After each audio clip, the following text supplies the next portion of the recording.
हरे कृष्णा। स्वागत है आपका हमारा सुप्रभात कार्यक्रम में। और आज के दिन आपको कुछ एक नया तरोताज़ा वाली कहानी सुनाते हैं, जिससे हम थोड़ा सा भगवान के बारे में भी जानते हैं और उनकी लीला के बारे में भी। देखिए क्या हुआ, एक बार एक बुजुर्ग सी महिला जो शिक्षिका थी, वो बस में चढ़ी और गर्मी का मौसम था। एकदम से बस में चढ़ के जब अंदर देखा तो कहीं सीट नहीं है, और वो खड़ी तो हो गई कहीं जहीं तहीं, किसी तरह चढ़ के ऊपर खड़ी हो गई और देखा तो सीट नहीं है, तो क्या करेगी, चुपचाप खड़ी रही क्योंकि पैर में उनकी बहुत ज़्यादा दर्द कर रहा था। तो सोची काश सीट ही मिल जाता। तो थोड़े सा आगे जाते ही किसी ने बहुत ही प्रेम से बोला, आइए मैडम, इधर बैठ जाइए आप। तो वो शिक्षिका मैडम ने घूम के देखा तो वहाँ पे एक बुजुर्ग सी औरत, और वो भी मजदूर सी है, वो बैठी हुई थी। और उसने अपना सीट छोड़ा, बोला कि आप इस सीट पे बैठ जाइए। महिला ने वहाँ पे सीट मिला तो बैठ के थोड़ा सा शांति से सांस लिया और सोचा चलो अच्छा हुआ, वहाँ पे बिल्कुल खड़ा नहीं होया जा रहा था।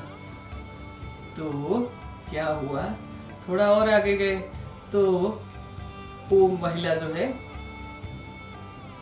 देखा थोड़ी देर बाद कि उनका स्टेशन आ गया, उनको उतरना था, तो वो उनका जगह आ गया तो उतरने लगी।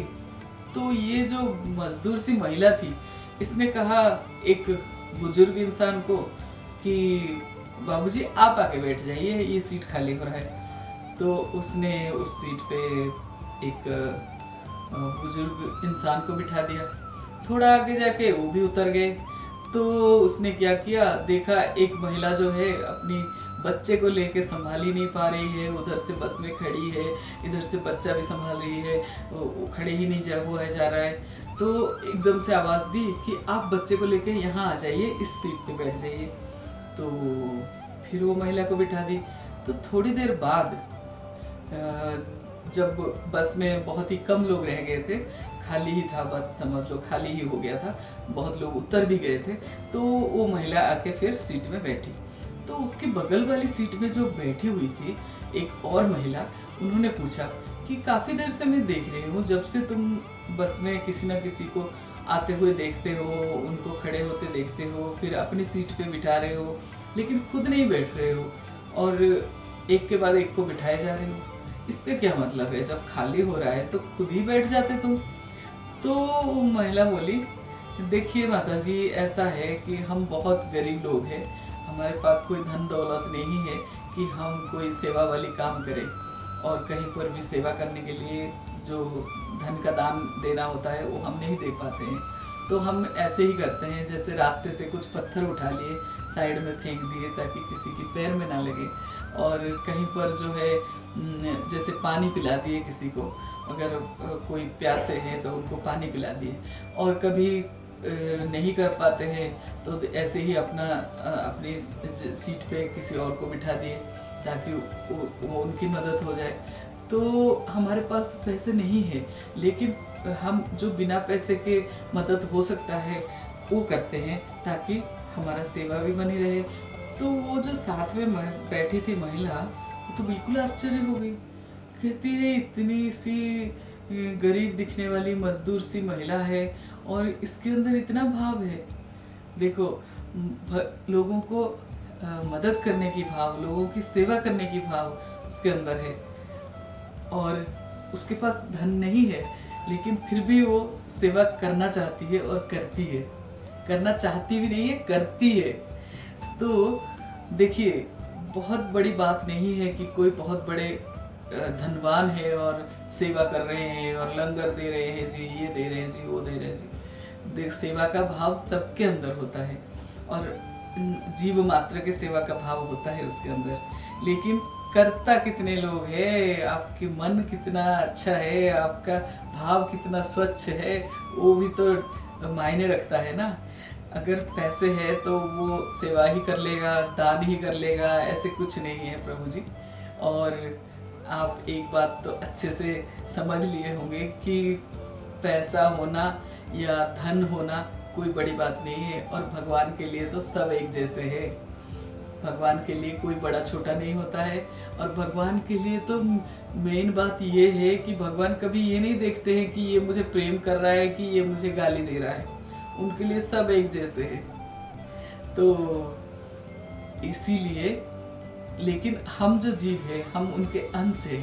हमारे अंदर अगर ये भाव है, हमारे अंदर अगर ये भाव है कि हम किसी की सेवा करें और उससे हमें सुकून मिले। देखिए वो औरत जो है बोली कि इस तरह की अगर मैं किसी की मदद थोड़ा करती हूँ बिना धन के भी, तो मुझे शाम को जाके सुकून की सांस लेना होता है और सुकून की सांस मिलता है, मुझे अच्छा लगता है। और जैसे शाम को जाके कहीं पर रोटी खाने भी बैठती हूँ, वहाँ पे चिड़िया आके बैठ जाए तो फिर मैं रोटी के छोटे छोटे टुकड़े करके दे देता हूँ और वो चिड़िया खा लेता है तो मेरा भी पेट भर जाता है। वो भी तो भगवान का ही अंश है ना, और भगवान का बना इस सृष्टि का ही अंश है। वो भी एक जीव है, उसके अंदर भी आत्मा है। देखो ये इतनी गहराई की बात अगर कोई समझ पाता है ना, वो उसको कहते हैं संजीदा इंसान। अगर वो इंसान के अंदर संजीदापन है तभी तो वो समझ पा रहा है। वो इतना तो कम से कम समझ पा रहा है, चलो मेरे पास धन नहीं है तो मैं किसी भी तरह मदद कर दूं। लेकिन वो मदद करने वाली भाव जो है ना, वो कोई किसी को सिखा नहीं सकता है साहब, वो तो आता है अंदर से और सबके अंदर है। लोग कोई धन की मद में, कभी कोई लालच की मद में उसको जो है ना दबा देते हैं, नहीं तो सबके अंदर होता है दूसरे को मदद करने की भाव। तो इसीलिए भगवद गीता में भी भगवान कहते हैं ना, क्या कहते हैं, सुन ले एक बार, समो अहम सर्वभूतेषु ना मे दुष्यति ना प्रियः ये भजन्ति तू माम भक्ता मयि ते तेषु चाप्य अहम। अर्थात ना मैं किसी से द्वेष करता हूँ, ना मैं किसी के साथ पक्षपात करता हूँ, मैं सबके लिए समभाव हूँ। जो भी भक्ति पूर्वक मेरा भक्ति करता है वो मेरा मित्र है और वो मुझ में स्थित रहता है, मतलब वो मेरे भाव में रहता है, मेरे अंदर रहता है।